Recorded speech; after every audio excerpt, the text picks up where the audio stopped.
kita tidak egois jika kita lebih memilih menarik diri dari hal yang isinya hanya merusak ketenangan jiwa kita. Karena ketenangan jiwa itu penting untuk kesehatan mental kita juga kan?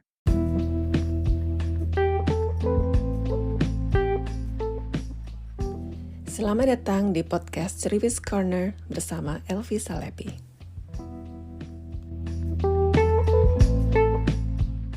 Tema minggu ini adalah lebih fokus untuk ketenangan jiwa.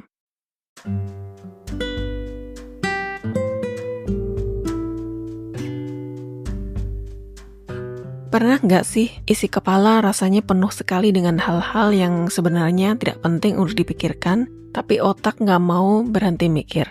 Kalau sudah seperti ini, biasanya kita jadi insomnia, terus kalau udah insomnia, badan jadi capek karena kurang tidur, dan yang endingnya bikin mood jadi jelek. Saya pernah beberapa kali mengalami situasi seperti ini.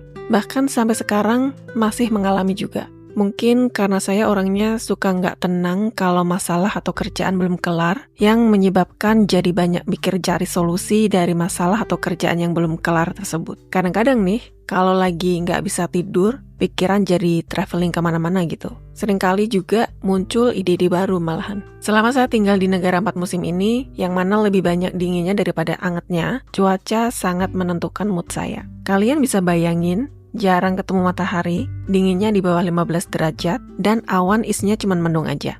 Di samping itu, jam 4 sore itu udah masuk maghrib. Jadi siangnya pendek banget gitu. Tapi nggak selama musim dingin ya. Jadi misalnya bulan Oktober, November gitu mungkin jam 5 mulai gelap. Tapi kalau sudah Desember, Januari gitu, jam 4 sore itu udah mulai rada gelap gitu.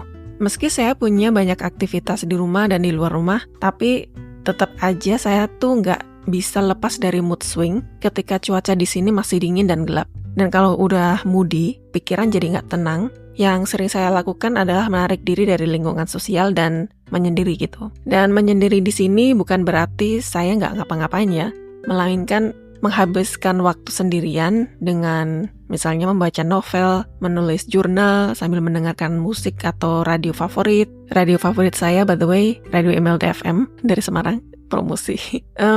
Ya, saya juga bersyukur karena suami dan anak-anak sangat pengertian dan sudah hafal ketika saya sudah berada di kamar kerja berjam-jam. Mereka tidak akan mengganggu saya karena saya butuh ketenangan jiwa gitu. Terus gimana saya di kerjaan atau di kelas Zumba ketika jiwa dan pikiran lagi nggak tenang? Ya tentunya saya berusaha untuk nggak menunjukkannya. Tapi pas di kelas Zumba, bawaan saya itu malah sering happy. Karena menurut saya ini juga semacam terapi gitu. Karena musiknya asik, gerakannya juga kita kayak di klub gitu kan.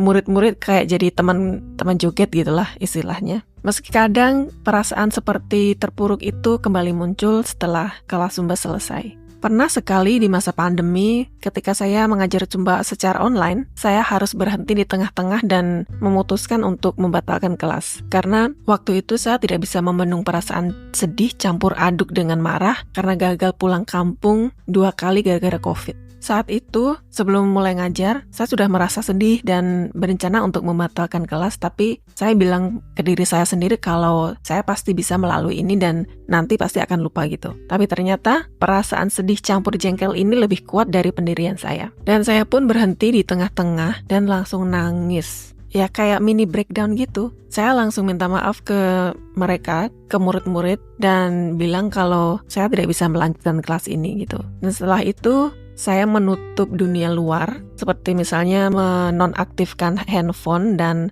menarik diri dari lingkungan sosial, nyata dan medsos gitu.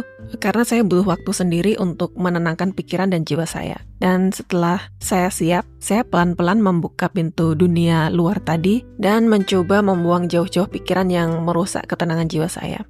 Hal serupa juga terjadi tahun lalu, bulan Mei juga nih, ketika salah satu keponakan saya meninggal karena sakit. Beruntung waktu saya menerima berita yang menyedihkan itu, saya sedang berada bersama teman-teman, yang mana mereka langsung membantu menguatkan hati saya dan menghibur saya gitu. Meski hati saya benar-benar hancur, sedih, gak karuan, gak bisa bayangkan kalau saya sedang sendirian. Ada kalanya kita tidak bisa mengendalikan emosi jiwa, terutama di saat orang yang kita sayangi meninggalkan kita untuk selamanya. Apalagi jika kita tidak bisa datang ke pemakaman untuk mengucapkan selamat tinggal karena jarak yang jauh. Di saat emosi jiwa lebih berkuasa ketimbang ketenangan jiwa, kita berasa seperti terombang-ambing. Maka dari itu penting sekali untuk menjaga ketenangan jiwa dan lebih fokus ke hal-hal yang lebih baik untuk diri kita. Kita tidak egois jika kita lebih memilih menarik diri dari hal yang isinya hanya merusak ketenangan jiwa kita. Karena ketenangan jiwa itu penting untuk kesehatan mental kita juga kan?